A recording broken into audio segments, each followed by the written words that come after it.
Hi, my name's Neela, and I'm a homeopath.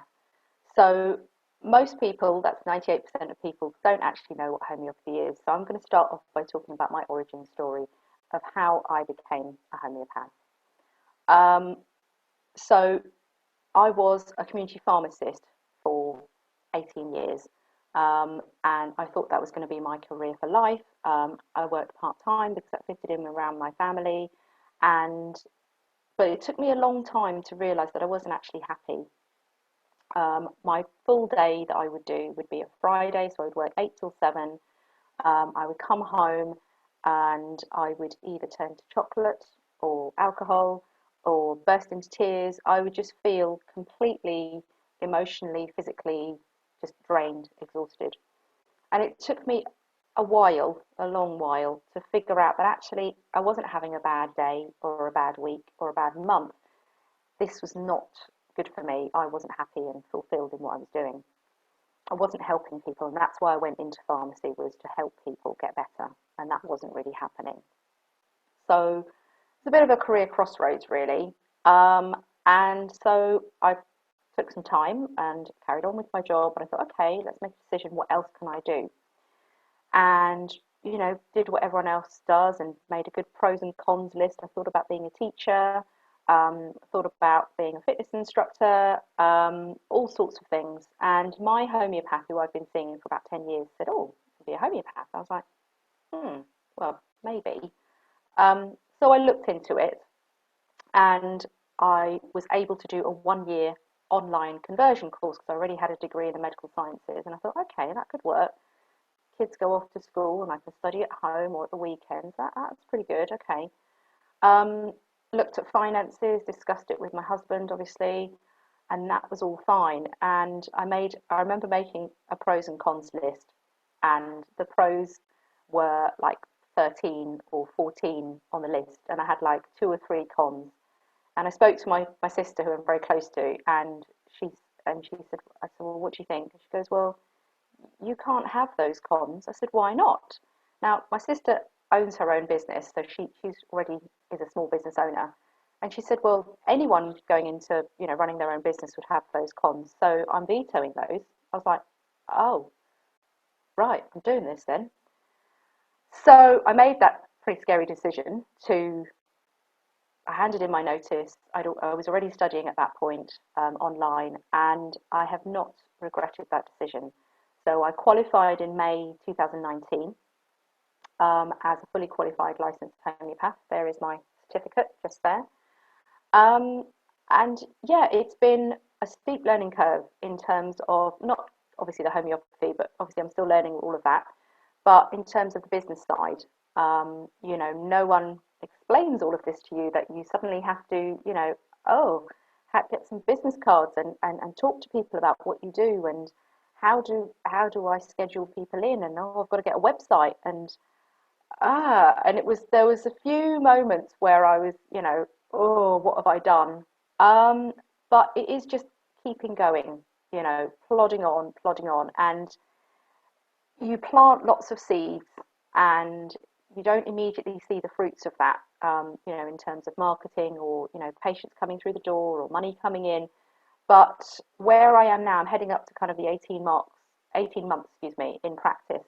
Um, and yeah, some of those seeds are starting to, grow into trees, bear fruit, and I'm, being found more on Google, on SEO searches.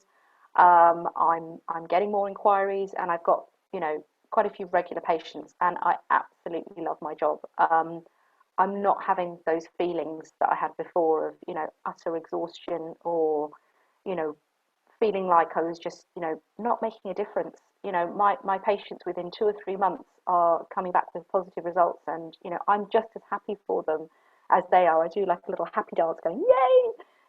It's kind of sad, but I'm really, really passionate about it, and I think that's why. So for those, obviously, as I said at the beginning, 98% of people don't know what homeopathy is. So you're in good company. Homeopathy is an alternative holistic form of medicine. It started just over 200 years ago by a man called Samuel Hahnemann. He was a German physician, and he wasn't happy with the way traditional medicine at the time was treating its patients. So, there would be things like bloodletting and leeches and mercury to treat, mercury poisoning to sort of treat people. It was not a very nice sort of way of treating patients who were ill. And so he started sort of, investigating different ways. And what he came up with was a method of serial dilution. So you take, most people have heard of arnica for shock or bruising. That's the most commonly, recognized homeopathic medicine. So you would get, an arnica plant. He actually chose, in his proving, to use chinook bark, which is the main source of bark for quinine. And he took a solution of that, and he sort of, diluted it down, and he sort of administered it to himself. So he wasn't treating anyone else. He thought, no, I'm healthy, I'm going to treat myself. And he started, or his wife started noting down the symptoms, and he started experiencing the symptoms of malaria. Now, as we all know, quinine is used to treat malaria, the disease. So he thought, so this is, and he coined, one of our founding principles, which is the law of similars. So like cures like. Okay, so I'll give you an example of that. We all know belladonna, deadly nightshade. Okay, it's got, the dark black berries, and if you were to eat a few, you'd probably get a little bit of an upset tummy. You would be very, very flushed, very red in the face. You might have mild fever, and your pupils of your eyes would be dilated. So the name belladonna, comes from the sort of 15th, 16th century of, all the Botticelli was painting all his lovely women, curvaceous women, and when your pupils are dilated, your pupils dilate when you're looking at an object of love. Okay, so, if you love someone, your pupils will dilate. And belladonna means pretty lady. So these ladies would sit for Botticelli, and they would have some belladonna berries to dilate their pupils to make them look, oh, I'm in love. Kind of poisoning themselves. So if you were to eat lots and lots of berries, it is a toxin, and you would die. So, it is a poisonous plant. So Hahnemann proposed that the dose makes the poison. So we know what happens when you have lots and lots of a poison. We know that you get very ill and then you die. What happens if you go the other way? Okay, so if you were to super dilute something, can you still have a positive effect? And that's exactly what he did. So for belladonna, it causes a fever. It is one of our best remedies for fever, okay, in a homeopathic form. So we get some belladonna berries, mush them up, put them into, mix them up with some alcohol, some water, and that is called a mother tincture. We take 1 drop of that, and we put that into 99 drops of water, and we bang it on the table. We then take 1 drop of that solution and put it into 99 drops of water and bang it on the table, and so on. You do that 6 times, and you get to a 6C potency. It's one of our lowest potencies. The C stands for centennial, because obviously the 100 drops. Okay. At that point, if you start going, or pretty much at that point, you have gone past Avogadro's constant. Avogadro's constant is basically there are no molecules left of the belladonna tincture. Not a berry, not a hint, nothing. Okay, no molecules left. So at this point, science goes, oh, there's nothing in it. Well, no, because we've diluted it out from the physical level up to an energetic level. Okay, a liquid preparation of a homeopathic medicine compared to distilled water, they bend light differently. Okay, so there's nothing in it. Water has memory, as we all know from Frozen 2. Okay, thank you, Elsa. Those molecules remember, they have a memory. So it's like sending an energetic email to the body and saying, can you just sort that out? So it's not the remedy that's doing the healing. It's the remedy sending a little message to the body saying, oh, we've got a fever going on. Can you sort that out? Our bodies are self-healing organisms. If you cut yourself and you have the resources to do so, you will heal. You don't have to do anything for it to heal. Your body wants to be in balance. It wants to be healthy. Our bodies will send symptoms to us to tell us that something's wrong. Okay, and one of my favorite quotes is, if you listen to your body when it whispers, you won't have to hear it scream. Okay, and it's really powerful because, it's that thing of, oh, I only dropped a pencil and then my back went. Well, it was the 99 times before that you misused your back. and then you dropped a pencil and you went, and your back said, actually, I've had enough. I can't do this anymore. It's when you eat a strawberry and your tongue tingles a bit and you think, oh, that was a bit odd. And then you go and eat a whole punnet of strawberries and your lips swell up and you go, oh, that was a bit weird. And then the next time you have something strawberry flavored, your whole face blows up. And it's a bit like a petulant toddler. Your body's saying, well, you weren't listening the first time, so I'm going to give a stronger reaction. You weren't listening that time, I'm going to make a stronger reaction. We need these symptoms, bodies don't do symptoms for no reason. It's a bit like having a newborn baby. You know, they're crying. That's their only method of communicating with you. So you go through the list. You're like, okay, is it hungry? Has it got a dirty nappy? Is it tired? Is it bored? Is it just being, you know, a pest, as babies can be? Um, you don't know, and slowly you learn. You say, okay, it's such and such a time, and oh, I might be a bit hungry. Oh, we're just bored. Let's go for a walk. You learn your baby's personality, and it's exactly the same with your body. When I'm speaking with patients, I am listening to what they're saying, but I'm also observing. Hahnemann taught us that it's observing the patient. How are they saying something? Have they got their arms folded across them? Is their leg jiggling? Or, you observe the tongue, you observe the nails, all of these things which are not harming the patient. You're not poking and prodding them, you're not cutting them open, you're just observing them. And you can get so much information from the patient and their symptoms. Two patients are suffering with a headache.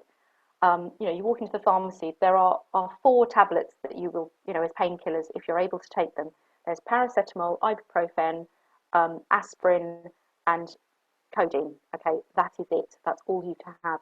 And so those two people, the pharmacist or the counter staff, would say, right, these are your painkillers. That's it. I have two patients sitting in front of me, each with a headache, and one of them says, oh God, it's really throbbing and I'm really flushed in the face, and my head's pounding. Belladonna. Okay. The other person says, oh, it's like, a crushing pain, and I just want to sit really, really still, and I just don't want to move. Even if I open my eyeballs, it hurts. Bryonia. Two different remedies, because it's a different remedy picture. Each remedy has a picture, and it's my job to match those symptoms to that picture. Um, so homeopathy individualizes patients. We are not all the same. You know, so-called modern medicine, we've all got to have the same blood pressure. We've all got to have, the same. We're not all the same. We're individuals. And the other thing with, quote unquote, modern medicine is if you don't fit within the box, then, oh, well, we don't know. They have limited tools in their toolbox. And the doctor will get to the end of the toolbox and go, well, sorry, we don't know. And your problem may not be solved. Your quality of life may be pretty rubbish, or you might be experiencing really bad side effects, and there is no alternative. So quite often I have two groups of people who come to see me: people who are desperate, people who've tried everything else, and they can't. Oh well, so and so told me to come and see you, so I'm sure there's nothing you can do, but give it a go. Or you have the other group of people who have either been recommended to come to me, or they have used alternative therapies before, or they are more open-minded, and they think, actually, yeah, I know the benefit of this. And those are the kind of the two camps that they fall into. Um, so homeopathy is an energy medicine. It can be used for babies, children, adults, animals, and plants, which kind of, amazes people. But we're all energy. As Einstein said, energy cannot be created or destroyed. Um, I have two cats. If there's something wrong, one of them as cats do, got shut into next door neighbour's shed for 3 days, and we didn't realise. When we did go around and she came out, she was pretty shocked. She was, my shadow for 24 hours. She was not a happy girl.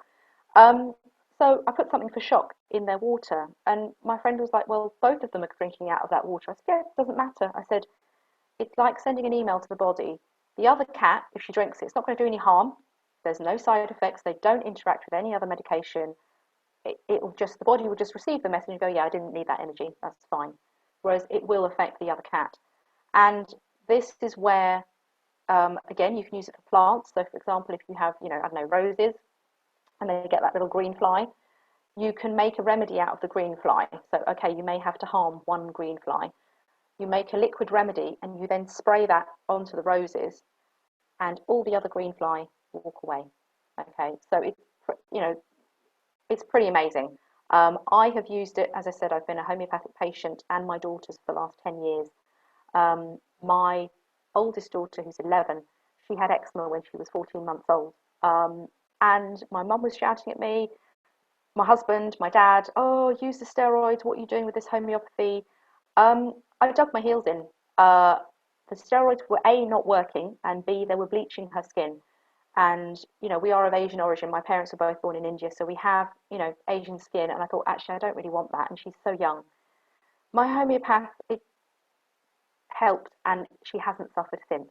Okay, so we're not allowed to use the word heal, but she has got rid of her eczema, and we've been seeing her ever since because all these minor problems, the little niggly things, they're just nipped in the bud. We don't have to worry. It's non-toxic, it's safe, um, and I'm very passionate about it.